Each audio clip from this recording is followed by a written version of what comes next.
Welcome to Everyday Happiness, where we create lasting happiness in about 2 minutes a day through my signature method of intentional margins, creating harmony between your to-dos and your priorities, happiness science, and musings about life. I'm your host, Katie Jeffcoat, and this is really just a story about our holiday road trip. The premise: small New England towns that could have inspired a Hallmark Christmas movie. That was what I was after. You know, I love the holidays and twinkle lights and Christmas cheer, and I had never been to Maine or Vermont or any really where up there, so we were just gonna take a road trip and see what happened. We left on a Friday night after school and drove to Connecticut, where we just slept for the night and ate the most delicious donut sandwich breakfast. Okay, this place, Donut Crazy, is in New Haven, Connecticut, takes a large yeast donut, cuts it in half, and then grills the inside just slightly. And then they take some bacon, egg, and cheese, and they layer that between the two halves of the donut. But what's smart is that they flip the donut so that your hands are not touching the glaze, but the grilled inside of the deliciousness.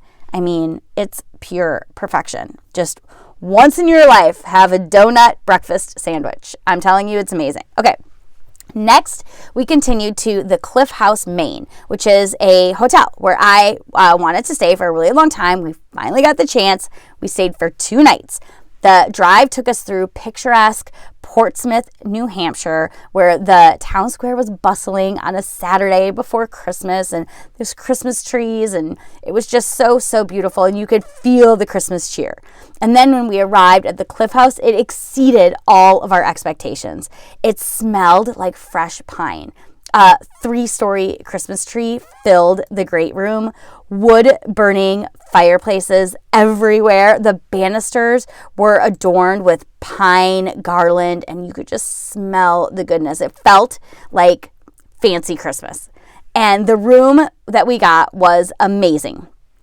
It had ocean views and a little bunk room for the kids. I mean, how cute is that, right? We visited Kennebunkport, Maine also, which is just a little bit north of this hotel called the Cliff House. This really ended up being one of our favorite spots on our trip.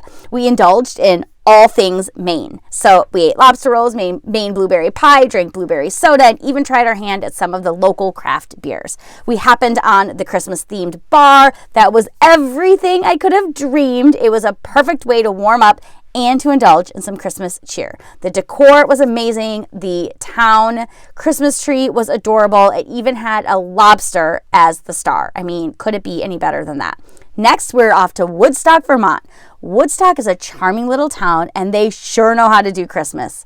Unlike the Cliff House, where you had to drive to get anywhere if you wanted to see something, the Woodstock Inn was in the center of town, and you could walk everywhere. They had a large fireplace the size of a human. It was just massive, and it was right in the front lobby where guests congregated all day and night. And so we managed to get a spot and play a few card games by the fire, and it was just delightful. We took a drive up north to Stowe, Vermont, where we did some ice skating, but we were not prepared for skiing, so we passed on that.